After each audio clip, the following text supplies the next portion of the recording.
When Admiral Jones invited me to speak, an ageing airman, I thought it was his sense of humour coming back. But it's been an interesting opportunity to look into this problem. So I'm going to talk about national security issues of maritime trade.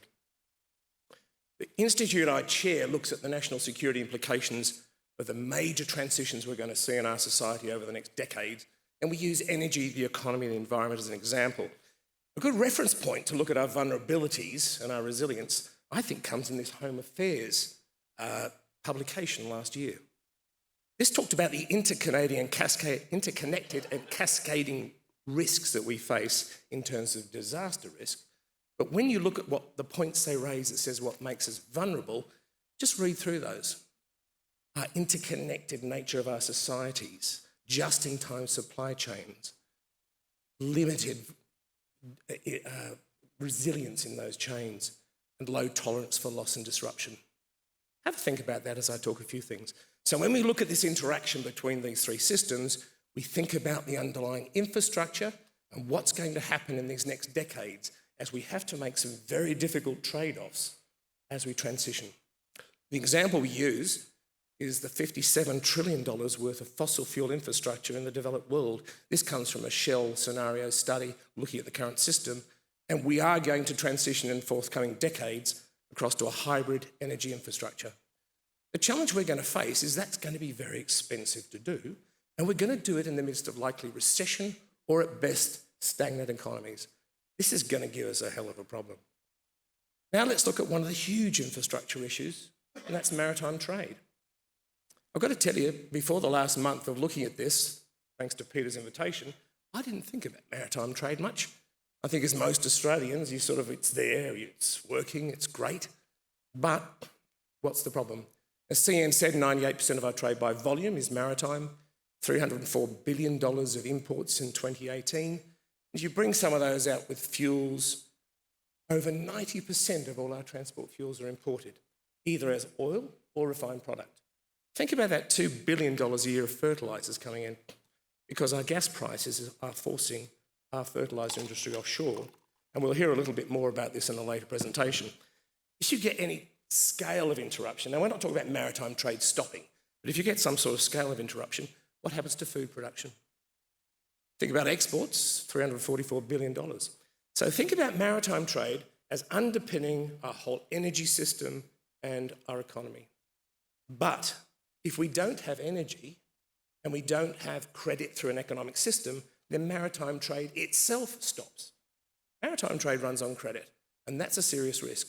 So when I start about thinking about these interdependencies, it sort of comes back to an Escher diagram. You can't figure out what way is up. Is it any wonder that we don't think about this too much or analyse it in any depth? I'm going to look at the transport fuels example to see how does our government assess the risks, both current and future. And then I'm going to apply what I've drawn out of my work in that space to the broader maritime trade risk issue. I started doing work on fuel security because I realised after I retired that the assumptions I'd made as Deputy Chief were flawed. I just assumed the logistic chains were pretty reliable and they were working because we hadn't had too much of a major problem in the previous 30 years, as industry tells us. I was sponsored by the NRMA to do a series of 3 studies, and what I was looking at, will market forces provide for energy security? After those 3 studies, I got very deeply concerned, went on a campaign, and was one of the triggers for a 2015 Senate inquiry into transport energy. No, they will not, is the simple answer. The lowest price is what we all focus on. You want more stuff. You want the cheapest stuff. But what is the cost of the lowest price? We have to ask ourselves that question. I'm not a logistician, but since I started doing this, I have the most respect for logisticians that I've ever had. It's a very difficult challenge. I looked at these examples from sources all the way through to transport, ports, supply, demand, to try and understand the supply chain. So I then went and looked at what analysis had been done in the 2011 National Energy Security Assessment, which is the last one that we did. And things have changed a little bit in the last 8 years, let alone the last month. There were only 2 scenarios the government used for our National Energy Security Assessment in 2011. That was a repeat of the 1970s oil disruption, or a Singapore refinery being out for 30 days. I went and spoke to the company, the consultancy team that did the analysis for the Department of Energy, said, why didn't you look about South China Sea? Why didn't you look about other areas of disruption? Critical points of failure in our domestic supply chain. No point in getting oil to Australia if you can't get it to the garage or to refineries. Well, we were only contracted to do those two scenarios by the department, so we didn't look at anything else. There's no update since then, despite the government promising to produce a NESA in 2015, 2016, 2017, 2018, and now they've promised to produce one this year. Excuse me for being a bit sceptical. We can't even get fuel to Darwin on time. Last pitch black, the last day they curtailed operations because a tanker was 4 days late out of Singapore. A major international exercise. We know what the fuel consumption is going to be. We can contract it. We couldn't get it there in what we're currently calling peacetime. 1 day late in supply in conflict means you're going to die. We cannot, in a peacetime circumstance, get fuel stocks there. What in heaven's name do you reckon we're going to do when the supply chains are stressed? The Australian Institute of Petroleum, which is the lobby group for 4 oil companies, 3 of which are foreign-owned, said to the Senate inquiry on this issue in 2015, it's not appropriate to use national security scenarios, for example, something we do in defence, for the National Energy Security Assessment. The senators were absolutely stunned, so was I. So we can only use market factors or market forces and market fluctuations for our National Energy Security Assessment. The next thing they said, it's not the role of fuel distributors, these largely foreign-owned companies, to hold buffer stocks in Australia. This is the role of industry fuel users. Well, what? So I went looking around the world for some comparisons.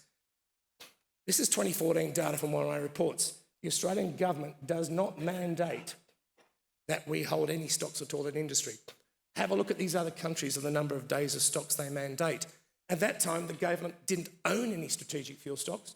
We have since bought 2 to 3 days under a ticket process in the Netherlands. Look at the number of days back then of government-owned stocks of these countries. So I ask a simple question, and that is, why are we so different in Australia? What do we know that other countries don't know that makes us so confident to go, she'll be right, the market will fix everything? That's where we get most of our refined fuels from. 75% of our refined jet fuel and 50% of our refined diesel comes through the South China Sea. And we now buy, when I last looked at this a couple of years ago, 25% of our refined fuel straight from China. We are not dealing with a company. We're dealing with the Communist government of China when we buy fuel from them. Now, you've got to understand that. So our supply chains are not on a commercial basis completely. There's a problem. So let's look at where we're going. Our oil resources are quite small and are not keeping up with growth. We used to produce 40% of our transport fuels in 2000 from Australian oil. We're now less than 10. So more than 90% of all our transport fuels are imported. We went from 7 oil refineries in 2012 to 4 in 2015. And when I asked the Department of Energy, what's the minimum number of refineries we should have in this country for resilience, the answer is we don't need any because it's cheaper to import refined fuel. Now, I apologise to any economists in the audience. You don't leave national security decisions to economists. They're working on outdated models. The world's changed. Now, you'll hear a lot of stuff with the minister currently saying we've got 2 months of fuel stocks. Absolute rubbish. In IEA stock obligations, we're supposed to have 90 days of net imports. It's a wonderful accounting term. Doesn't mean stuff in real terms. We had 71 days of our obligation in 2012. We're now down to 59. We are the only member country that fails to meet our stock holding obligations of 90 days. Is that real fuel, the 59? No. We had 22 days of diesel as of June this year. In the last 3 years, we've been in as low as 12 days. The government doesn't mandate any minimum level for industry. It's just up to the market. Now, just look at this, see the scenarios you do, and I've dealt with years in the military. This is madness. Everything in this country runs on diesel. Or whole distribution systems, power systems, pharmaceuticals, everything runs on diesel. I think the Navy runs on similar fuels. We're as low as that. It's mad. Australian Institute of Petroleum, IEA had said in a policy review back in 2018 that our market's largely unregulated in business as usual, and it's a flexible thing that makes sense. But what is business as usual? This idea of peace and war is outdated. We are somewhere on conflict spectrum continuously. Just have a think about that piece. The interesting thing they did say was this: it's less clear how Australia would respond in the event of a serious oil supply disruption leading to market failure. We don't have a plan B, folks. We'll have a reaction to last weekend. But if 10 weapons can achieve that effect, what happens if we get intelligent terrorists who work in an integrated way as a joint force? We are so vulnerable. Is this business as usual? It is not. So this free market approach is nice in theory, but we have to be resilient. It's not about stocks. It's about working out how you get a guaranteed percentage of fuel flow that you need to keep society working. There's a 2015 inquiry I was involved with, made recommendations. The government ignored it. Thankfully, last year, Andrew Hastie, as the chair of the Parliamentary Joint Committee on Intelligence and Security, approached me, looked at the reports I'd written, and came out with this task last year. The government needs to assure methods, processes to assure continuous flow of fuel sufficient for our national security needs. That's not just about defence, folks. The bigger need here is how our society works. And what's happened, the government was supposed to respond in December last year. An interim report came out in February, and they're saying they might have the report done by the end of this year, 12 months late. So do we know the risks? Yes, we do. What do we know that makes us so confident? Who has a clue? It's just simpler to leave it to the market. So when I look quickly at maritime trade here, I'm saying, well, what assumptions are we all making about trade? Well, it's something that happens. How about the threats from international interruption? We're in a trade conflict right now. How about the threats from collateral damage? Without a strong global economy or a sufficient global economy with sufficient credit, it stops. Some very interesting studies have been done on this. Pandemics is another issue. The ownership and control issue, there's lots of arguments going on in various inquiries, but we need to have an assessment of the risk and resilience issues associated with this by independent groups, not with people who actually have a financial interest in the outcomes. And we need to talk about our national resilience. What national maritime capability do we need? The stocks is a part of an issue. How about the skill sets? What is Navy's role? Can we actually mobilise? Should we have a major disruption of maritime trade? My personal view is we cannot. With what we've done with our industry in the last decade, we're not in a position to mobilise as we envisaged 15, 20 years ago when Des Muller was doing all the studies on these things. Who takes the integrated view of such risks in government? So I then went looking for government inquiries, statements, policies. This inquiry into maritime strategy back in June 2004 was pretty good. It said we should have a national security strategy. Well, we did under the Gillard government in 2013, but when Liberals came in, they threw it away. We do not have a national security strategy today. If we don't have that, how do we address the risks and resilience issues of such important things as maritime trade? The second one about reacting to this independent review of shipping, the government said no, they wouldn't. This very interesting flag of convenience shipping review was done back in 2017 and said there's no comprehensive whole-of-government review into the potential economic, security and environment risks posed by flag of convenience vessels. Now, I looked at that and said, well, okay, that's that piece of it. Surely somebody's done a review of the bigger issue of maritime trade and our national security. Well, there's a current shipping review going on now, which I've been asked to appear before, but I'm seeing in the submissions arguments about, look, these claims about national security for flag shipping should be considered with scepticism. Folks, if we haven't done a proper higher-level independent review of it, that's perhaps coming from a vested interest.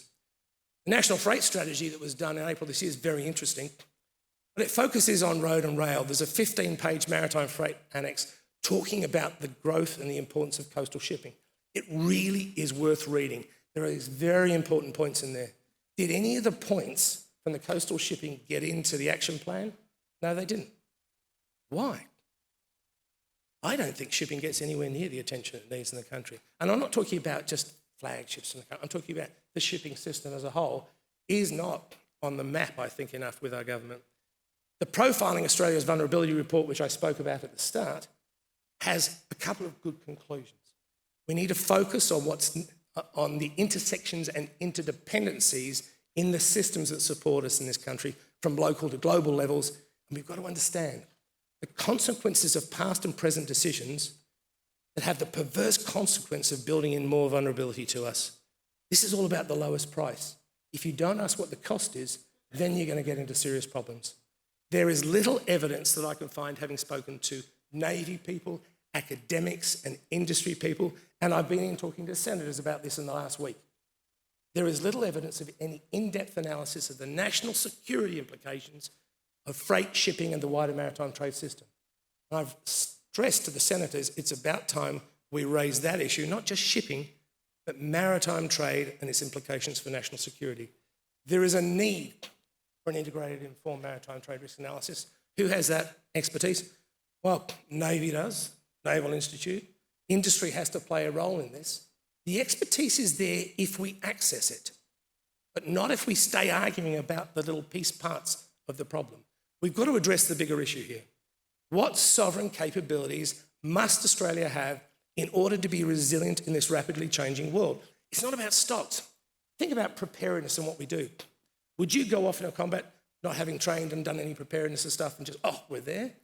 We have to be resilient in our country. We have to be able to withstand some level of interruption, whether it's fuel supplies or maritime trade, for a period of time. It's just bleeding obvious. We don't have a national security strategy. I'll throw this up at the end because when I did a benchmarking for fuel, I came up with some questions. This is the number of ships in thousands, both nationally flagged and flag of convenience for these example countries. This is UN data for ships 1,000 tonnes and above. In Australia, for 1,000 tonnes and above, we're looking at about 34 ships, but as was mentioned by Teresa, only 4. So when you look at this, okay, so why are we like that? Finland, for example's priorities on maritime transport through shipping subsidy arrangements. 40% of their foreign trade is by Finnish vessels to ensure needs in a crisis situation. They have government-owned stocks of fuel, food and medicines. They charge a couple of cents a litre to do some of this. I'll ask the same question I asked about fuel. Why are we so different?